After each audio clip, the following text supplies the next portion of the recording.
התקשרו אליי ואמרו לי שאנחנו צריכים להצטלם לשנות ה-70. אני מאוד עסוקה, אני לא יכולה. מה? לא הודיעו לנו שום דבר. איזה שנות ה-70? אני מחר בכלל בתאילנד. אני מחר עושה לרכב על סוסה, למה יהיה פה? לא הודיעו לי כלום, כנראה שאין כלום. יש לי שיעורי בית. אני צריכה להתכונן, אני לא התכוננתי. אני רחוב על אופניים. אז בואו נצטלם תמונה משפחתית. עשו שלום, כולם.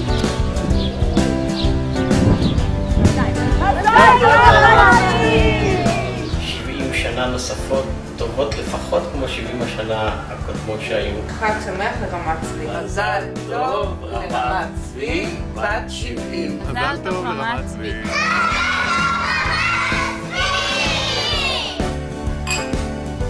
הצלחה לרמת צבי לשנות ה-70.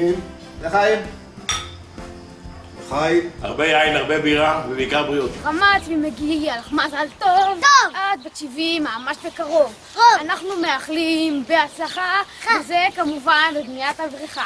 תמשיכי לבנות עוד ועוד פרברים, רק אל תגיעי עד הכפרים. שענף המשק ימשיך להתפתח, ושאיתו ייעלם גם הריח. ובזה סיימנו לעשות לכם שמח.